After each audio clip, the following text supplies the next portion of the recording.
With an increase in the carbon tax set to kick in on April 1st, a growing chorus of premiers, industry leaders, and individual taxpayers is calling on the federal government to pause the hike.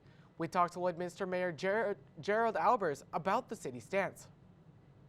I am speaking with Mayor Gerald Albers today with regard to the carbon tax. And of course, that's been on everybody's mind. We've got a pending increase coming from the federal government on April 1st. Mayor Albers, what can you tell me? Lloydminster has taken some action here on their own right.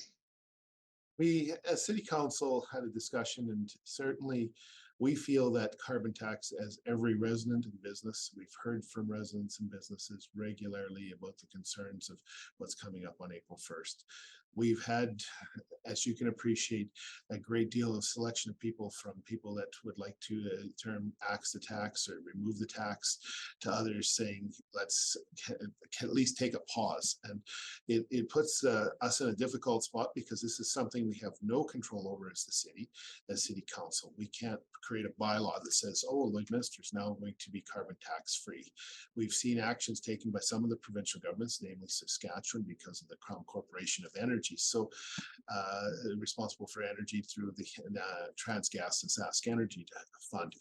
So we're really, we wanted to make sure our voice was heard. The people that have expressed and asked for us to speak out, that's what the intention was of the release. I've sent that release on to both of our MPs, our two MLAs, from that perspective, so they're aware of what we're sensing the community stands. And I'm sure they've heard from a lot of people already, but this is something as a community, this is what we can send forward. Obviously, the reason so many are concerned about this is because it hits us in our pocketbooks, and for the city, it has a lot of impacts down the road with how you make your decisions on things. It does, and it's, you know, the positions that municipalities, including Lloydminster, have taken with both our Saskatchewan and Alberta organizations that we belong to, as well as FCM, the Federation of Canadian Municipalities. The carbon tax is unfair to the municipalities, because really, you as taxpayers and residents are being taxed twice, because every service we provide, we're paying tax for carbon tax on the fuel that's operating in the city trucks and equipment throughout the city. When we're buying asphalt, we're paying carbon tax on that for the roads that you're driving on, and those kind of things. So it affects us, as well as our utilities. The city has utility bills just like everyone else, and that carbon tax is being felt as well. So every turn is an extra tax on the residents of our city, which we have no recourse. That's our biggest challenge as a municipality. We have no recourse when the federal government or the provincial governments send something downwards. We have to accept it. I'm afraid that's the bottom line, and that's a huge challenge. I know people have asked us, well, just don't send the tax. We don't have a choice from that perspective. And I think this, you know, some people have said, thank you for speaking out. Others have said, well, you could do more.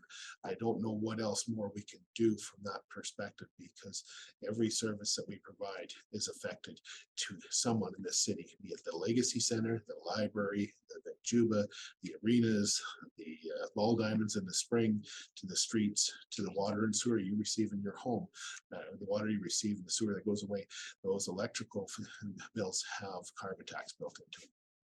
The Trudeau government seems quite entrenched on their position with the carbon tax. Nothing has swayed them thus far.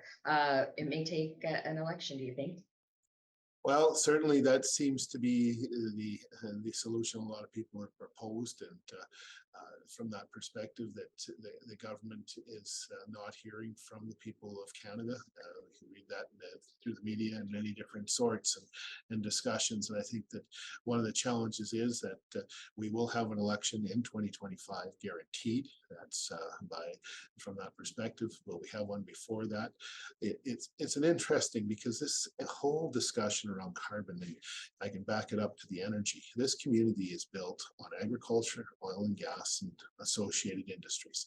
And we've, as a council, myself, we've taken many opportunities to speak up for oil and gas and to defend the energy industry that do a great job in our community and surrounding neighbors, the rurals, to do a good job. They're environmentally sensitive. They do the things that they need to do on a regular basis.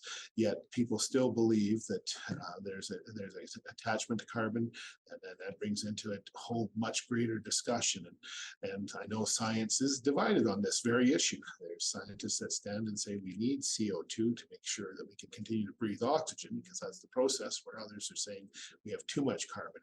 And I'm not a scientist, so I can't comment on that directly, that's for sure. But I know each has their own opinion. So election would hopefully clear the air, and in that sense, and that may be a play on words, but we wait from that perspective. We know we have a provincial election in Saskatchewan this fall. That's cut and dried. We know there'll be a municipal election that follows approximately 3 weeks later, but a federal election is guaranteed in 2025. But will it happen sooner? I guess that we'll wait and see what happens in Ottawa. Mayor Albers, we'll leave it there for now, and I appreciate your time this morning. Thanks so much for speaking with me. Absolutely. Thank you very much.